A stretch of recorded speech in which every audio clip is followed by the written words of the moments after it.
Olá, estamos de volta com o Contraplano e o tema de hoje é o projeto Linhas Invisíveis. Estou aqui com a Ivani Mello e com a Karina Miller e a gente está falando um pouco sobre o projeto e sobre como elas abordam a temática das mulheres soropositivas dentro da arte. Meninas, primeira pergunta do bloco é: como que se relaciona o tema da peça com outras formas de violência? Por exemplo, a violência obstétrica. Como que isso se encaixa no projeto de vocês? Quer falar?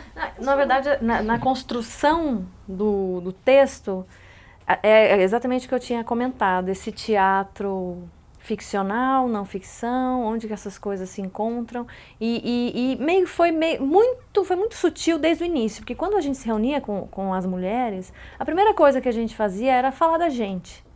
Porque como que a pessoa vai contar a vida, ainda mais uma coisa tão delicada, sendo que nós somos estranhas?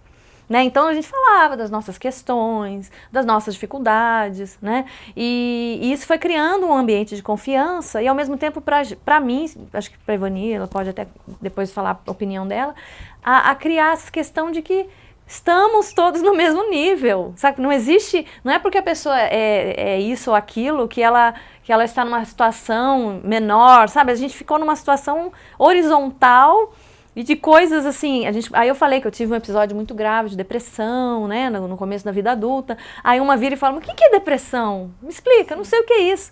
Então você vê assim, tá todo mundo, né, vivendo e tendo experiências diferentes, e isso que vai levando. Então a gente tendo um olhar sensível para as experiências diferentes, a gente consegue ajudar e se relacionar com todas as pessoas, né? Então desde o início, a nossa história pessoal fez parte, desde as entrevistas. E isso foi levado para a cena. Então, tem um episódio de violência obstétrica e tem um episódio de indiferença médica, né? Que isso foram vividos por nós, como atrizes, né? Então, isso entrou no discurso e se mescla com todo o depoimento real das mulheres, né? A gente costurou isso. E como somos mulheres comuns, a gente fala, mulheres comuns, como as pessoas que estão nos vendo hoje, né, nós temos assim essa capacidade de se fortalecer com as próprias experiências, né, apesar de diferentes. Aí a Ivani, essa parte de violência obstétrica, a Ivani que trouxe, na verdade, no depoimento dela. Que é uma questão, assim, a violência, a gente às vezes imagina a violência como uma coisa que danifica, né, que nos danifica fisicamente, e não é só isso, né, de repente é realmente um tratamento que poderia ter sido melhor se fosse um pouquinho mais, se tivesse tido um pouquinho mais de atenção, um pouquinho mais de cuidado, encaminhamentos, né, então é isso, ou até mesmo um desprezo com a tua vida, né, que é o que às vezes acontece. Por exemplo, não existem vidas mais importantes, né? Existem os cuidadores e todas as vidas devem ser valorizadas. Então a gente conseguiu identificar em alguns casos e nomear isso, porque tudo isso, desde uma indiferença, uma violência de um não atendimento, né? Isso tudo se transforma numa violência psicológica, ou numa violência que, por exemplo, pode causar a morte de alguém. Né? Que é muito pior, né? Que é muito pior. Uma coisa que acho que é importante destacar é que a gente não quer crucificar também os agentes de saúde, né? Acho que assim, eles têm um trabalho incrível, fazem o que dá, nós sabemos a condição do nosso país, todo um contexto maior. Então não é assim a gente falar, levantar bandeira contra eles, não é isso. É na verdade assim, e também seria até interessante um desdobramento do projeto, ouvi-los também, porque são pessoas por trás ali do jaleco, né? Sim. Então, na verdade, é todo um sistema complexo, né? Em que a gente identificou o quê? Se a gente olha para as pessoas com cuidado, né? Com atenção, seja ela uma enfermeira que está sobrecarregada, que não dormiu, né? E que tem que fazer a dosagem de algo, ou uma pessoa que está sendo desprezada por sua classe social, raça, ou então pela sua condição física, isso está errado. Né, em todos os níveis. Então e o teatro entra, na verdade, a arte entra com esse olhar de sensibilidade, né, de que somos todos iguais, quem está de um lado e do outro, né. Tem uma fala bem bacana de uma das mulheres que a gente entrevistou, que ela disse que o que faz a diferença é o calor humano.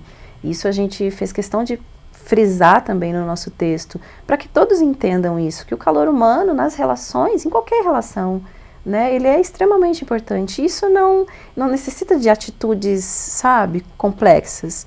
É simples, é olhar, é ouvir, saber ouvir, né? E é isso.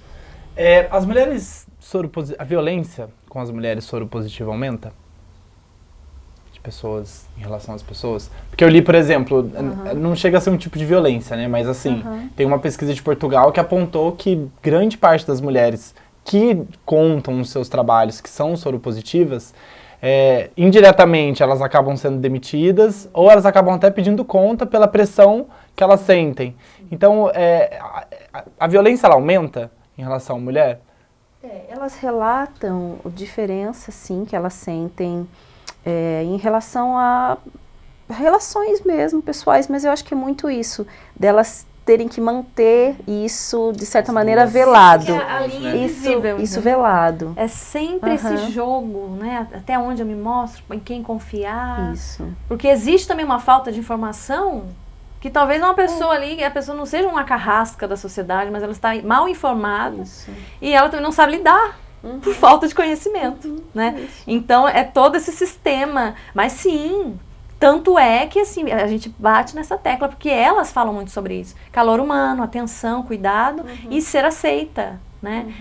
Ainda é difícil essa aceitação, sim, porque tem esse estigma, né? E muita gente por falta de conhecimento, né? Hoje, depois que a gente passou pela formação, a gente vê que uma pessoa em tratamento, a carga viral é muito embaixo, né? Fica muito pequenininha, ela quase não transmite, mas ela tem que estar em tratamento. Aí a gente entende quais são as dificuldades de estar em tratamento, tem toda essa questão. Então, sabe, com a informação, fica tão mais próximo. E aí eu saía das entrevistas muito tocada. Não porque eu sou uau, mas assim, você via que eram pessoas como eu e vinha sempre o pensamento, poderia ter sido eu em algum momento, eu poderia estar aqui nesse SUS fazendo esse tratamento, né? Sejamos honestos, poderia ter sido um de nós.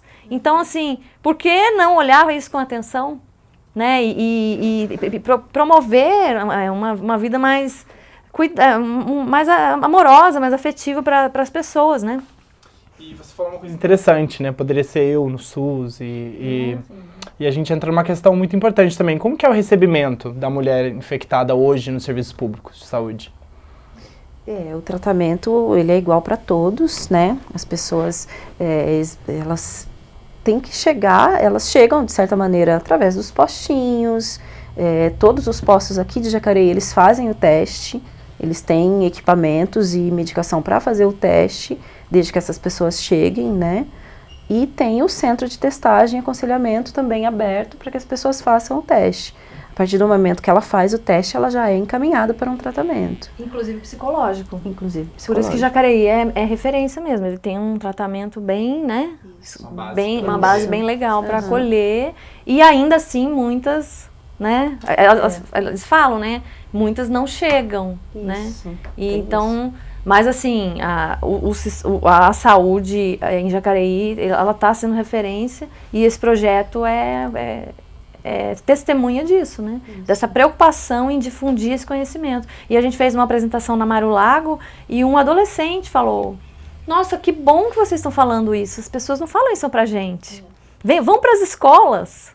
Um menino pediu, um adolescente. E eu me assustei porque parece que não é o público, né? A gente está falando de mulheres vulneráveis, né? Mulheres mais adultas, e um adolescente, ele está sendo respondido ali questões que talvez nem ele descobriu, talvez ele nem tinha percebido que tinha, e ele se identificou ali na peça e pediu, vai para a escola, está precisando desse assunto na escola. Né? Precisa muito, né? Que é o que a gente falou, né? É difícil você ouvir isso em casa, ter essa instrução em casa, porque as pessoas, no geral, não têm isso. Não comentam, não falam. Em relação à classe social, em mulheres infectadas, isso muda de uma classe para outra? Geralmente da classe menos favorecida, a classe que tem mais instrução? Sim, muda justamente por questão de ser menos favorecida, menos informação, menos possibilidade de buscar um tratamento. Geralmente o que acontece? Essas pessoas são cuidadoras. A sua função é de ser cuidadora, então elas às vezes nem se lembram que elas também precisam de cuidado. Ir lá, marcar uma consulta, tô sentindo alguma coisa? Ah, não é nada. deixa. E acontece também de muitos não saberem que estão infectados. Só saberem que estão infectados quando já tem ali uma doença se desenvolvendo, né? Então, vai prorrogando e isso prejudica, ou não adere ao tratamento. Prejudica toda a evolução. Prejudica toda a evolução. Bom, nós temos aqui um teaser de um dos espetáculos que elas apresentaram. A gente vai dar uma conferida e falar um pouquinho do espetáculo agora. Vou dançar hoje. Já me arrumo e vambora pra dança.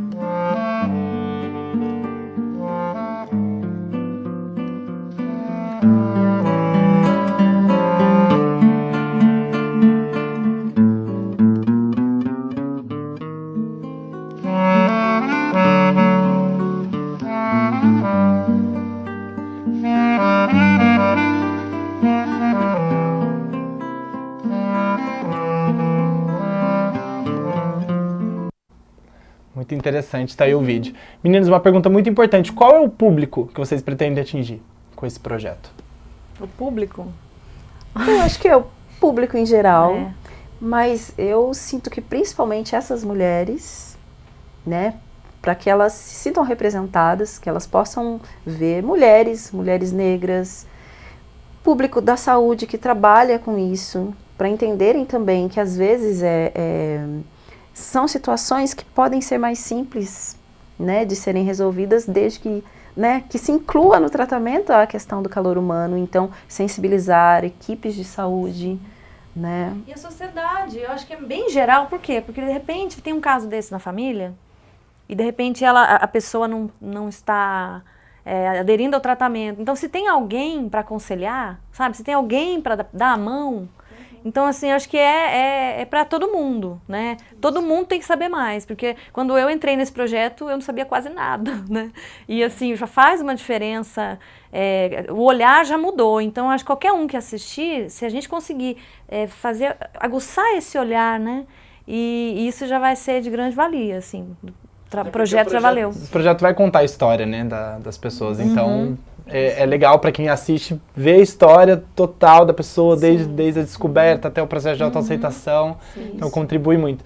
Vocês têm alguma mensagem que vocês gostariam de deixar com o objetivo de vocês como atrizes dessa peça? Que vocês tiraram de tudo isso? Ah, sim. Eu acho que olhar um pouco para o outro, né? Pensar que existem muitos temas que o teatro, a arte toca, para que a gente possa discutir, refletir sobre. Acho que é sempre importante a gente ter esse olhar mesmo, esse olhar com cuidado, né, para as outras pessoas. Eu acho que é isso. Eu acho que essa questão da linha invisível, de você tornar pessoas invisíveis ou ser invisível em algum momento, isso ficou bem forte. Eu saía me perguntando, gente, será que eu não enxergo? Né? O que será que eu posso enxergar a mais?